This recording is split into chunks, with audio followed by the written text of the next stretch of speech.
Please, gentlemen, leave the scene now. Oh, Mr. Holmes, is that you? Good evening, Constable... Constable Marrow.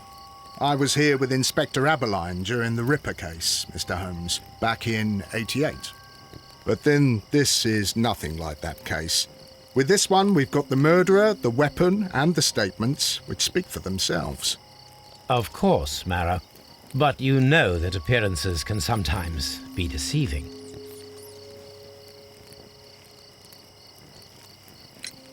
Who were the victims? The two men here, both shot.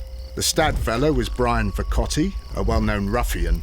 The other, Kenneth Butler, a jeweller by trade. You spoke of statements. You have witnesses? Well, I was there, so I gave my own statement. And then there were two other witnesses who said they saw the killer Chapman. Mr. Turner, a gentleman who lives in that flat over there. And Polly Powell, a flower seller, who was over at the far side of the street. So, Constable Marrow, I should be delighted to hear your testimony. I was standing at the north side of Half Moon Street. That was the side that you came from. But you would have been unable to observe this part of the street, where we are standing now. That is correct. But I saw the two victims slowly enter Half Moon Street, and then shortly after, the fireworks started. A few minutes after that, the fellow Chapman rushed towards me and ran into Half Moon Street. Please continue. I didn't pay attention, but suddenly I heard a woman's cries and police whistles on the other side of Half Moon Street. I rushed over there and I saw the two dead bodies on the ground. When I reached Whitechapel Street, I saw Leighton Chapman. He'd been caught by two police constables.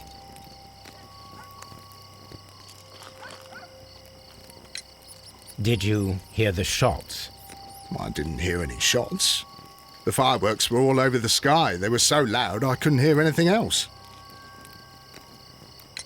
What were the fireworks in honour of, Constable? Well, today's Queen Victoria's birthday, Mr. Holmes. Yes, I appear to have lost track of the days. It is May now, of course.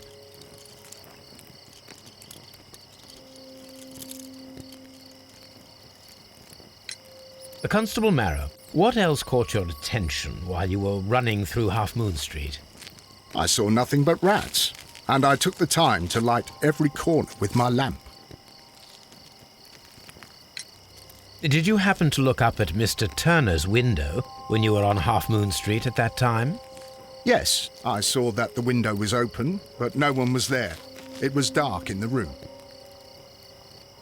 Constable, your statements have been of great value to me.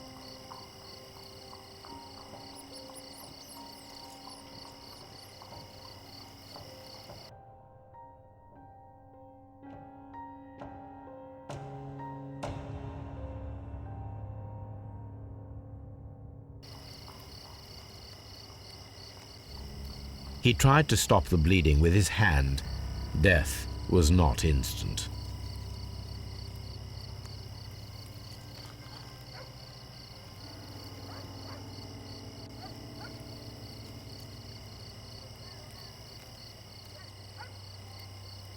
The bullet penetrated his stomach, a dreadful wound.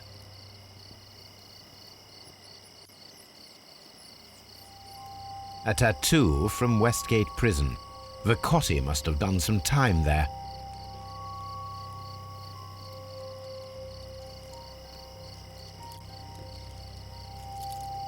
Brian Vercotti suffered greatly.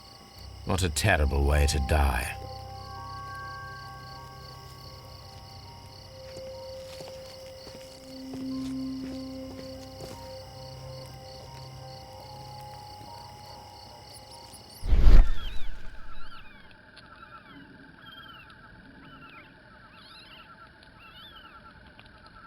A piece of wood that has stuck between the cobblestones. Let us take a closer look.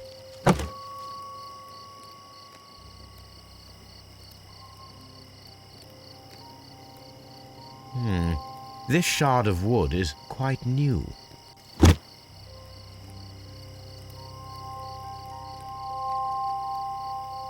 The bullet struck his head. This man didn't stand a chance.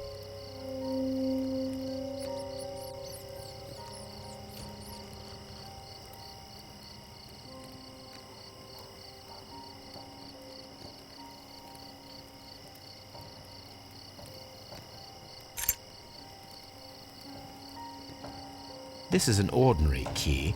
I wonder what kind of door it opens.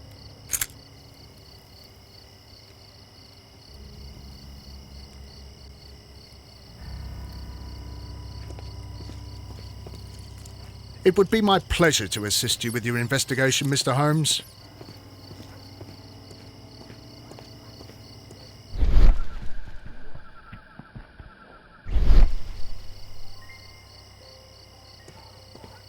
I'll do anything to save my brother, Mr. Holmes. Good evening, Mr. Turner. I heard Constable Marrow reply to you as Mr. Holmes. Are you that detective, gentleman?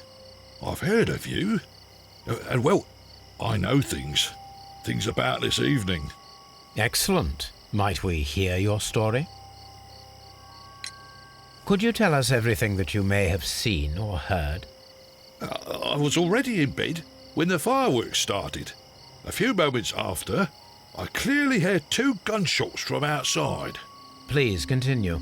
I quickly got up and I grabbed the lamp from my nightstand and I rushed towards the window. I looked down and I saw 2 bodies. And there was a man with a gun who was standing nearby. Where exactly? Well, near this body. Did he notice you? I don't think so. He rushed towards Whitechapel Street without looking around.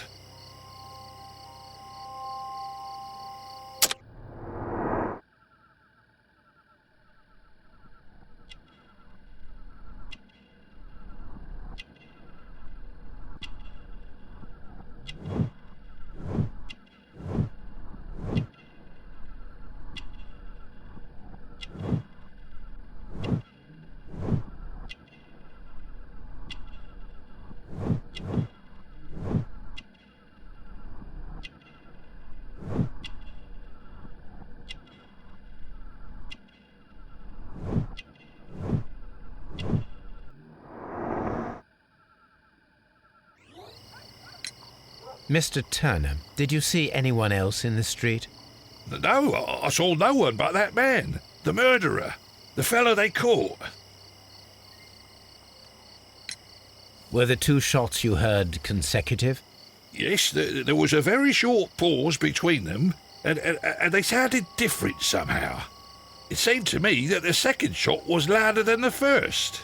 That is an interesting comment.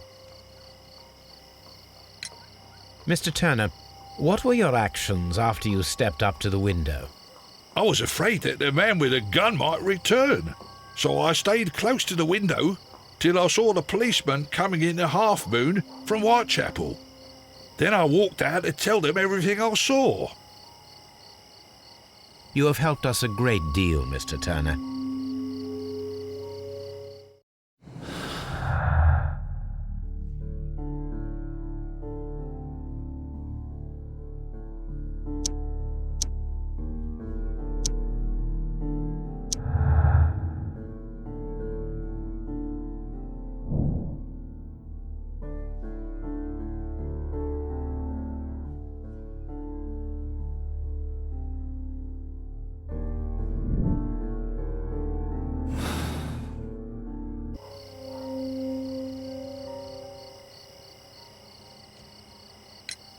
Mr. Turner, you have stated that you remained close by your window after the crime, is that correct? Oh, yes, Mr. Holmes. I stayed at my window until the policeman arrived to examine the dead bodies.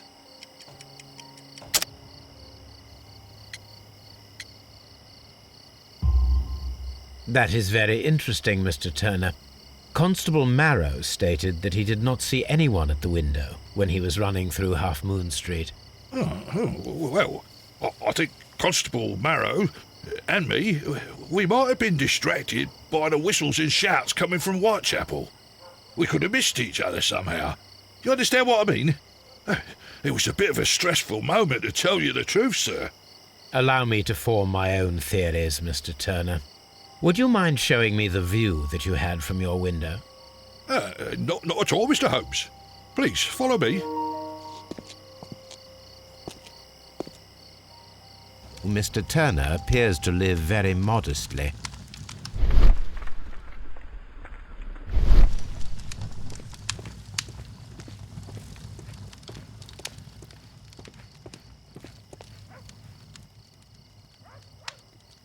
This kitchen knife is quite sharp.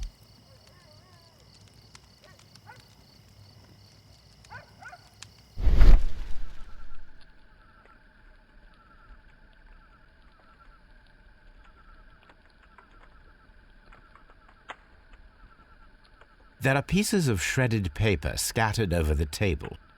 This kitchen knife was used to cut the paper.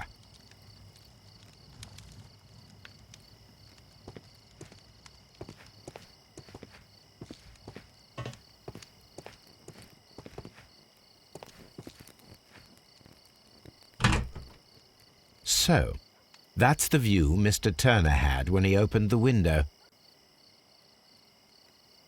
The dead body of Kenneth Butler. Brian Vercotti's contorted corpse. Mr. Turner had a perfect view of the crime scene. He saw the bodies clearly, and Leighton Chapman standing over them.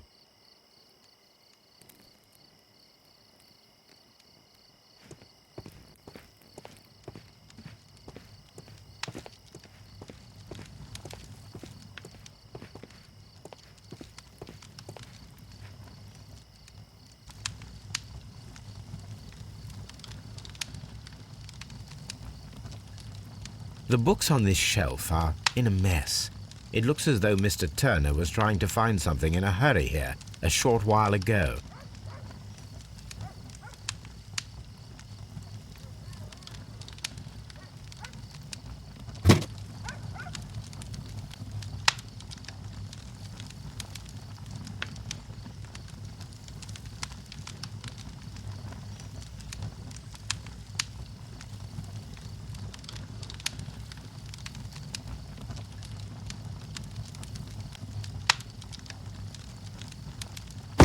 A perfect match.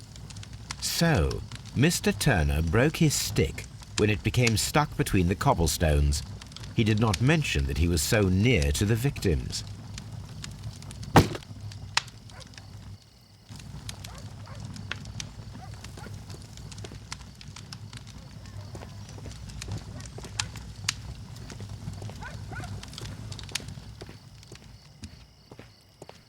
Anything else you would like to know, Mr. Holmes?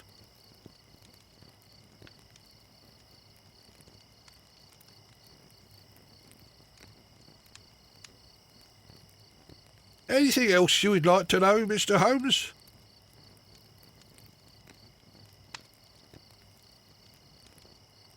Anything else you would like to know, Mr. Holmes?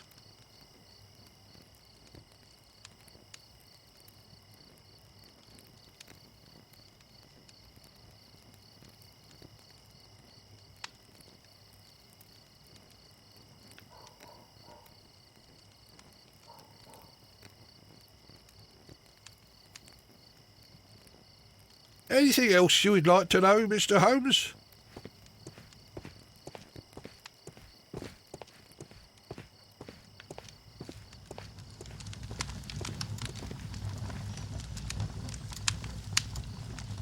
This fire is dying out.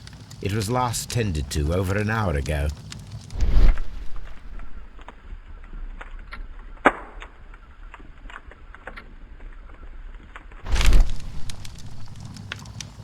The papers are almost entirely burned. I am unable to see what's written here.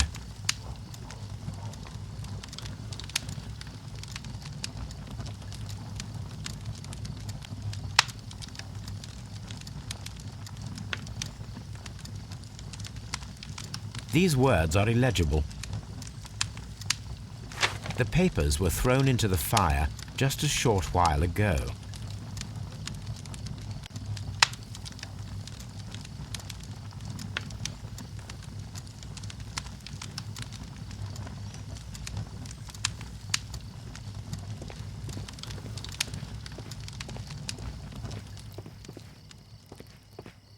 Mr. Turner was roused from his bed by the sound of gunshots.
No, it didn't happen this way.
So Mr. Turner used a book to hide an object that he found on Kenneth Butler's body. The question is, what did he find?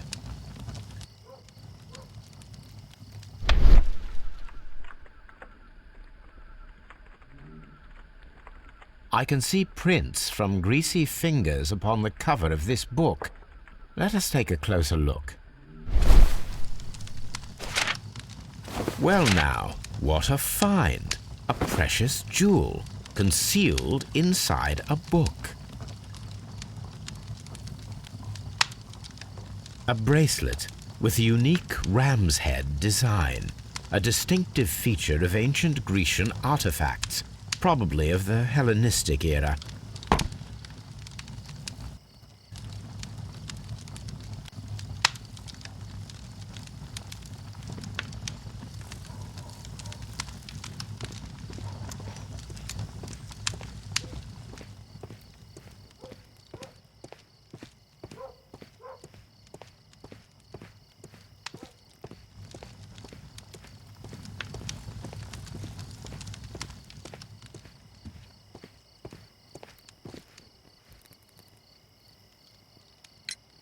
Mr. Turner, how would it be possible for a man of advanced years, such as yourself, to rush from his bed to the window in a matter of seconds, as you have stated?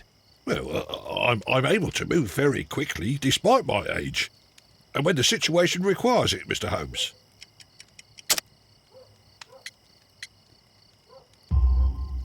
I highly doubt that, Mr. Turner. I observe that you suffer a severe limp due to your injured right leg. It would have taken at least 10 seconds for you to approach the window. That means you could have easily missed something or someone in Half Moon Street during that time. You're right, Mr. Holmes. I could have missed something. But it did seem to me that everything happened so quickly. Time can pull tricks on you. And what of everything else that you told us? Mr. Turner, it is vital that we have your complete and true statement. Mr. Holmes, I do assure you that the other things I said were most sincere.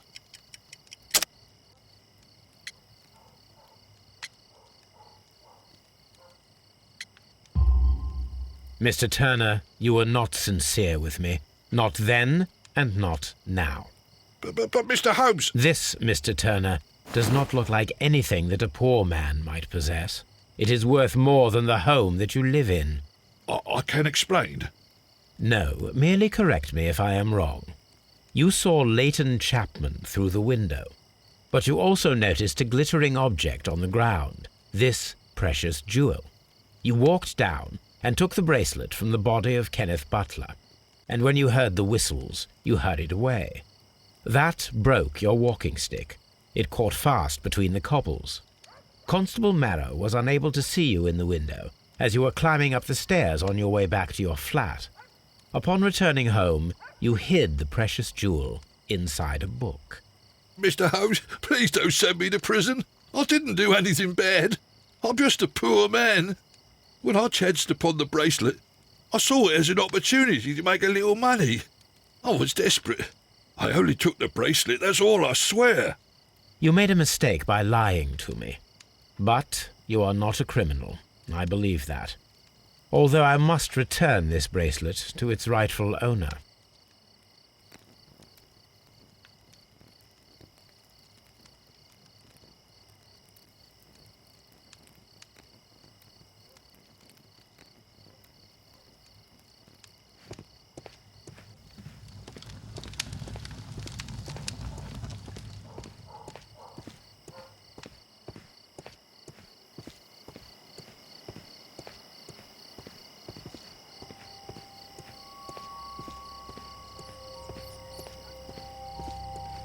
It would be my pleasure to assist you with your investigation, Mr. Holmes.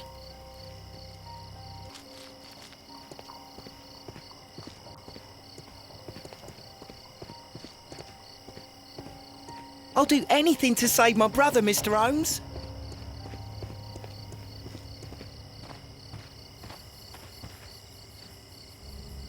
Mrs. Howell? What do you want? My name is Sherlock Holmes.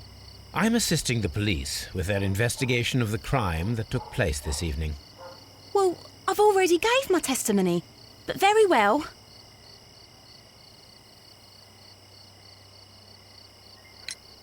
Could you tell us everything that you may have seen or heard?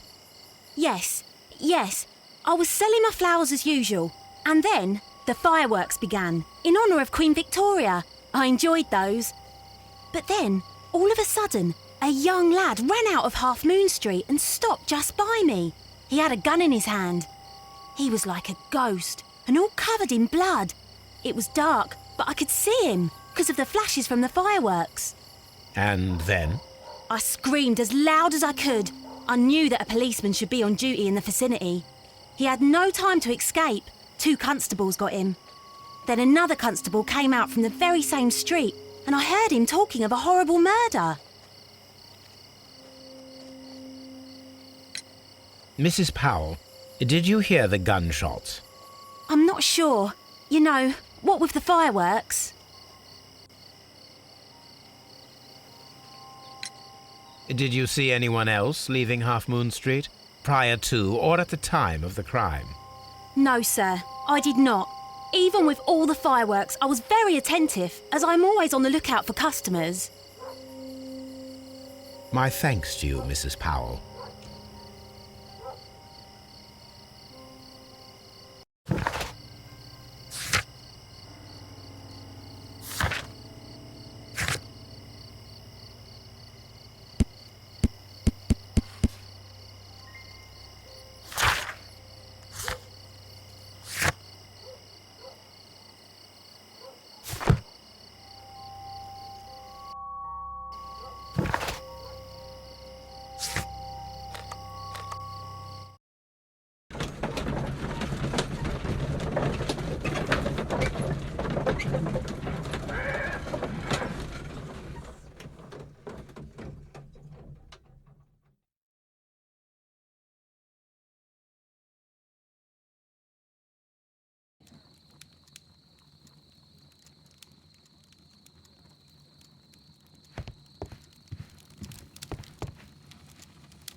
That is not the one I need.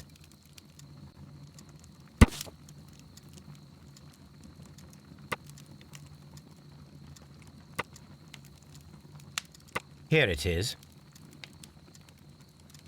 I need to continue my research in my archives.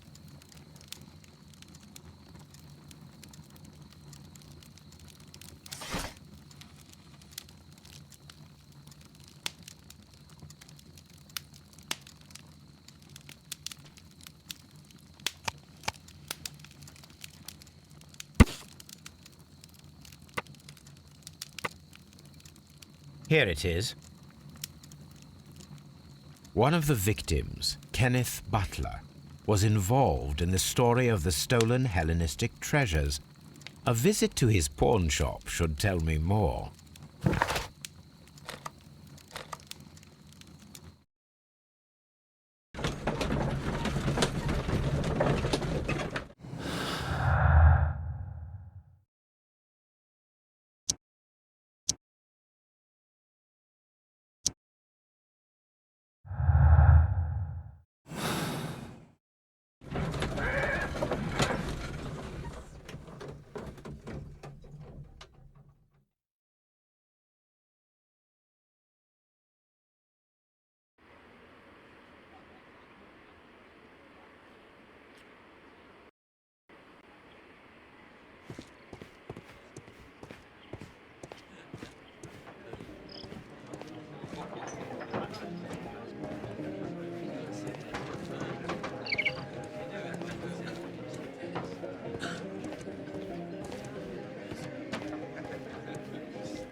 Mr. Butler's key matches the lock perfectly.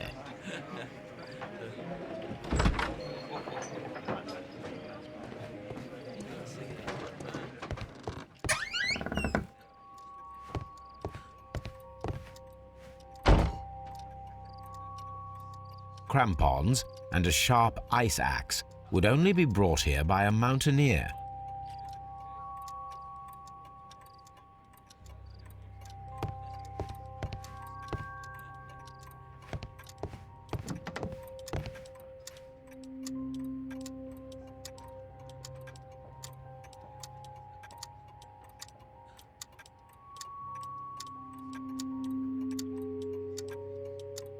A flare pistol. Perhaps it was pawned by a destitute sailor.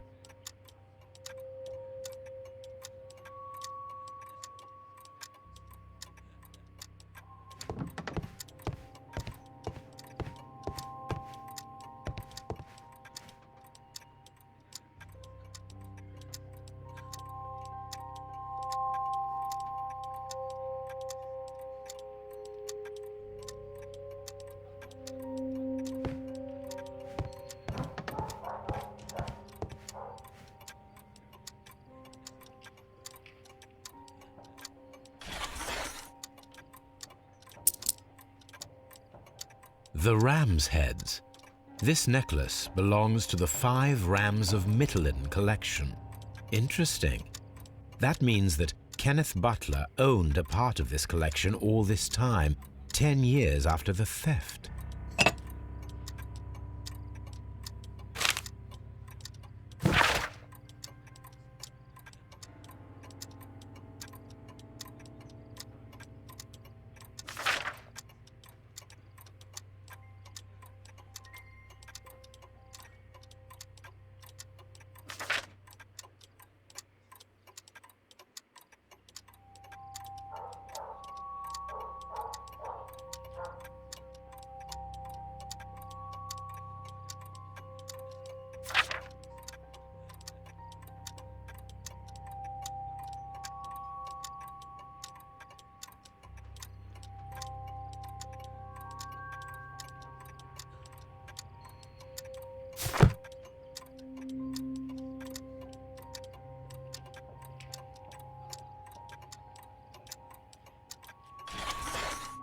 It looks as though Mr. Butler kept a careful record of his operations.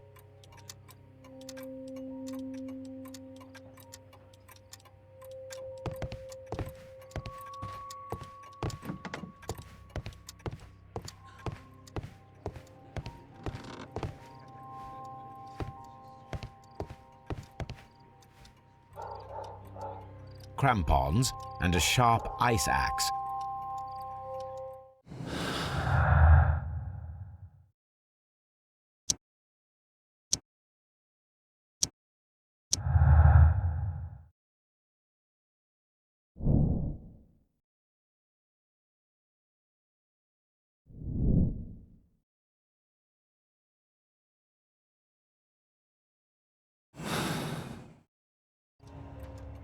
Crampon.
Mr. Holmes, whatever brings you here so late at night?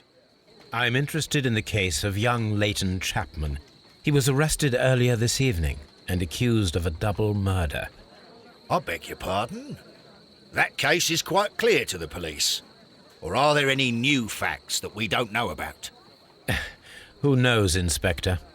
Look, you are free to investigate, of course, Mr. Holmes. Chapman was arrested with a revolver in his possession, which you can find in the evidence room. The suspect himself is in custody. Did you find anything else on his person? A few personal belongings. Nothing particular, Mr. Holmes. Thank you, Lestrade.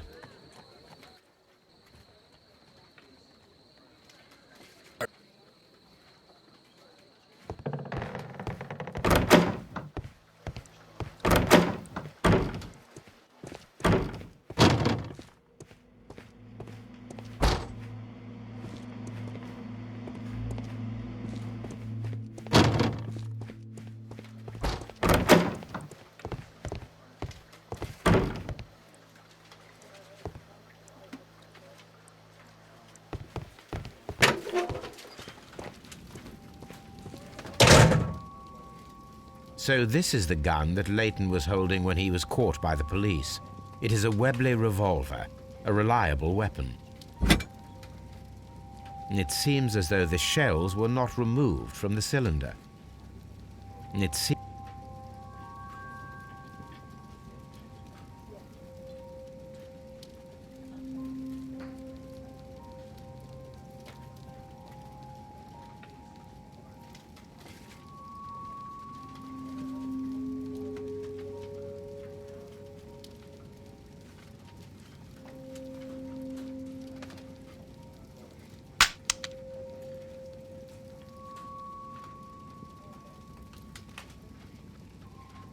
two out of the 6 shells have been fired. There were 2 shots. A cheap watch, bought with his own money, no doubt. These cigarettes are filled with cheap tobacco, nothing interesting.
Please escort this suspect for interrogation. Good evening, Mr. Chapman. Who are you? I've got nothing to say. It's all a mistake. Calm down, Leighton. I have come here to help you. To find out if you truly are innocent, as your younger brother Wiggins has told me. My brother? You know him? Then that means you're... Sherlock Holmes. Oh, blimey. All right, Mr. Holmes. I'll tell you everything. Good. Tell me your account of what happened. I left my work and I hurried up to see the fireworks in Whitechapel. I was late, so I decided to cut through Half Moon Street. I saw the first fireworks light up in the sky. I bumped into a constable on a corner before entering Half Moon. Then suddenly, what with all the firework flare, I saw two men. They were both lying flat in the middle of the street. I stopped where I was. I thought about turning back to the police, but as I was thinking of that, I saw a third person. He was leaning over the body that was furthest from me. The second I saw him, he raised his head and he stared at me. In a flash, I saw his gun, but he made a dash for it instead and he escaped through Whitechapel Street. So you might still have had time to return to the constable. I panicked. I didn't know what to do. Anyway, I approached the bodies just to see if they were still alive. I saw that one had blood pumping out of his stomach. He was dying. It was horrible. The second one was already dead. He had a hole in his head. He was holding a gun in his hand, though. I took it, and then I followed the third man. Interesting. Pray, continue. I turned a corner, and I saw the man standing in the middle of the street. He seemed to be in some sort of panic. And then, Mr. Holmes, something strange happened. I told the police and they laughed at what I said, but I swear to you, my words are true. I started running towards him. But then I was blinded by a flash. It was so bright that I hardly saw anything for a good dozen seconds. But I kept running forward. As I arrived in Whitechapel, I heard a woman screaming. And then I was caught by the police. But there wasn't a trace of that man. Of course, then they found a gun and all that blood. I couldn't see the murderer escaping and all that mess. Perhaps I was still half-blinded at that moment. A thrilling account, my young man. Leighton, are you able to describe the person whom you saw standing in Half Moon Street? Well, I wasn't able to see his face at all. It was too dark, and he was too far away. I could see his silhouette. And what about that? Nothing so special. He was wearing a jacket. He was quite average in size and his weight. I see. Was there anything else that struck you at the time? No. But perhaps it's strange, but I can't remember the sound of his footsteps as he was running away. Perhaps it was because of the fireworks or the surprise of me seeing him.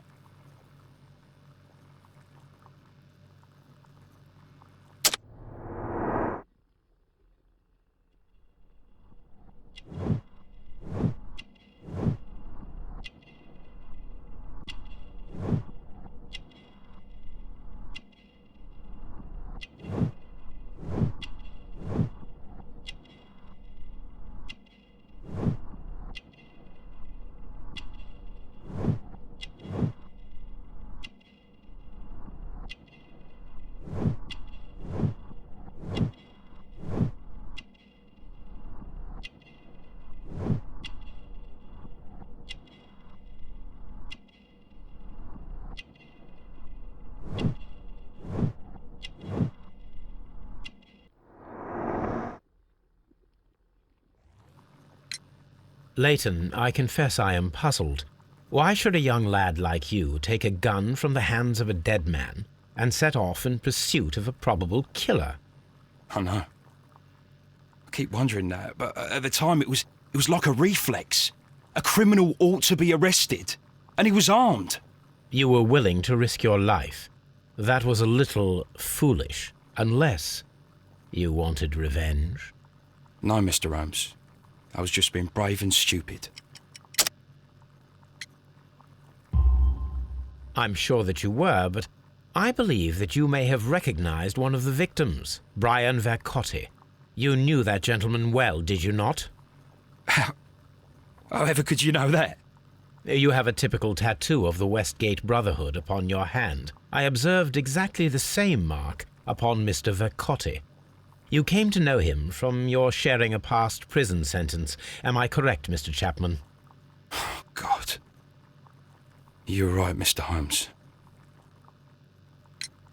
Would you tell me a little about Brian Vercotti? We were convicted for a robbery.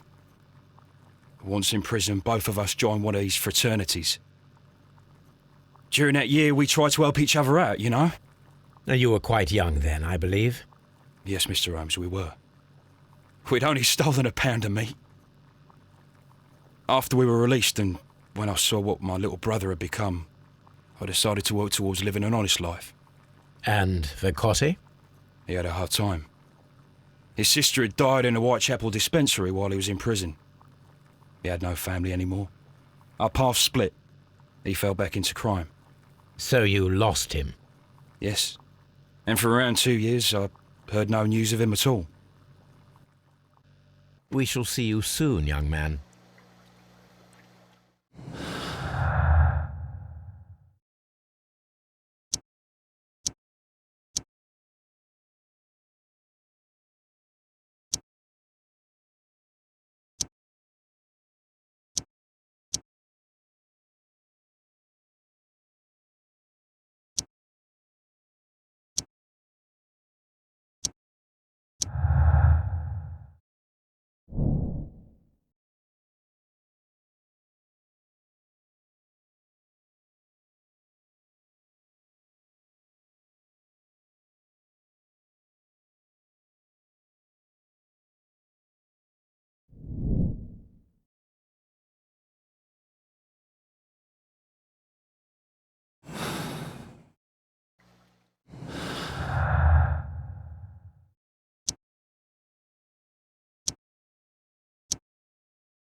I'm always well.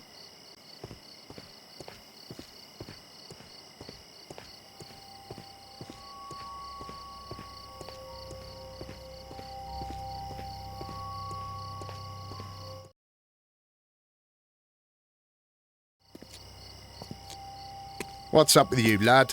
What are you waiting for? I'm waiting for my brother to be released. Your brother? The one that you caught, beat up and imprisoned. Ah, the murderer. He ain't killed no one, copper. Watch your mouth, lad, else you'll be joining that worthless brother of yours.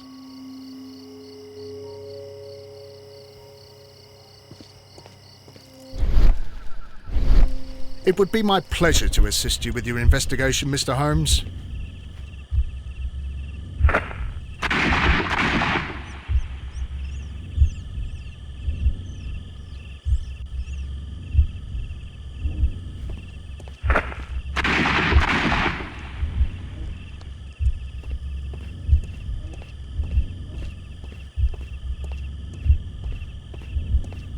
I am unable to see any higher. I need to find something to lift my lamp.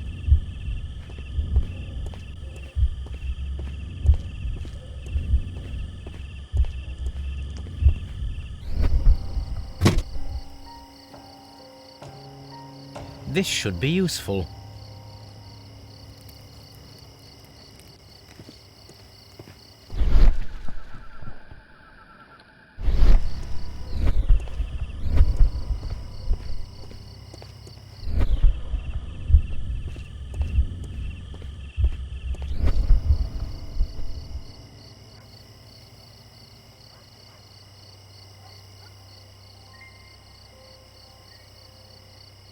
Nothing interesting here.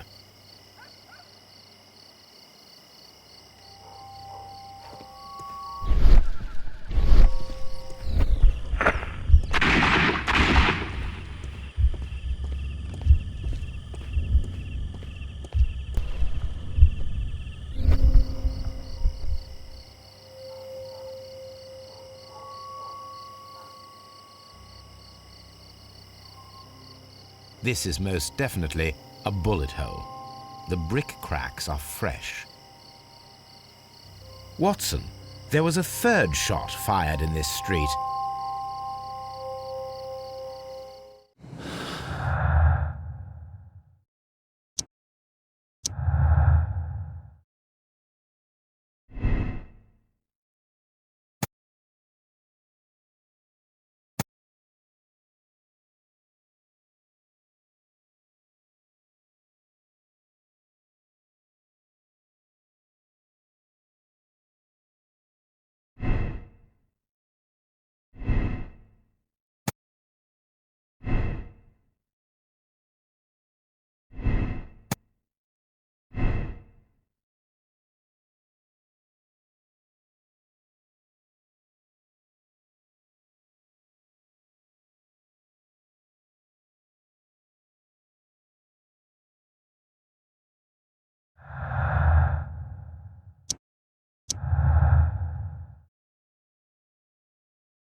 It would be my pleasure to assist you with your investigation, Mr.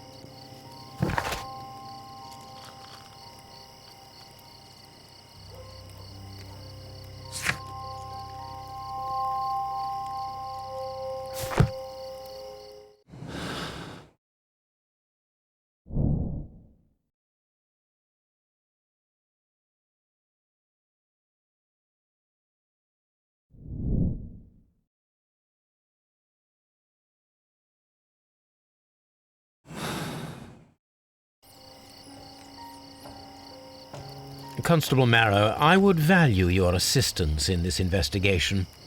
It would be my pleasure, Mr. Holmes.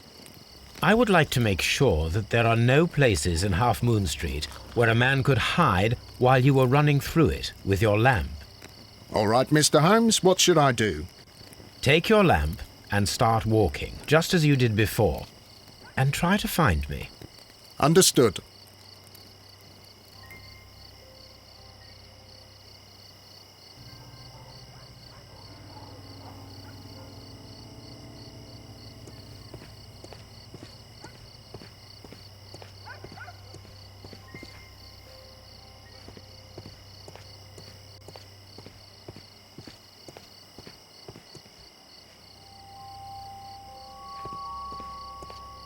I can see you very well, Mr. Holmes. All right, Constable. Let's try again. I'll find another place to hide.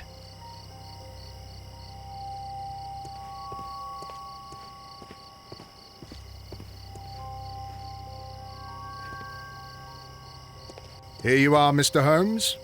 All right, Constable. Let's try again. I'll find another place to hide.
Mr. Holmes, it wasn't difficult to find you at all.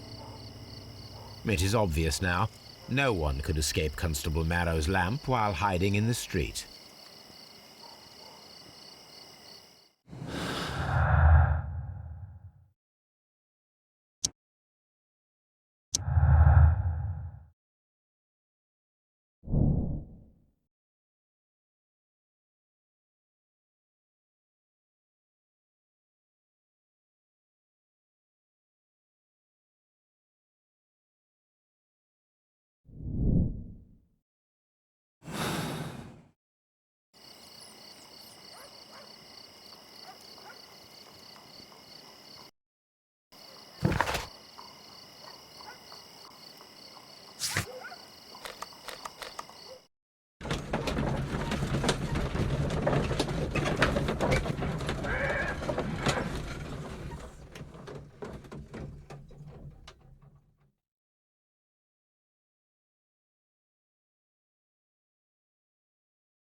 These tools are exactly what I need to climb the wall.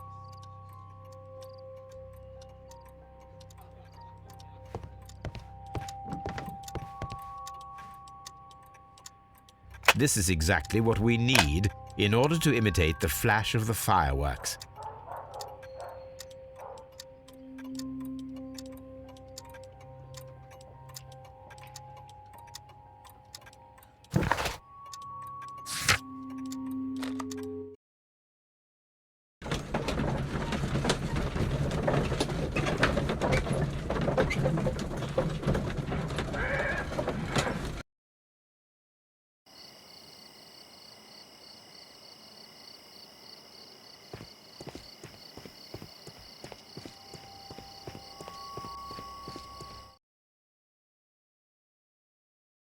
Why are you looking at me all the time like that?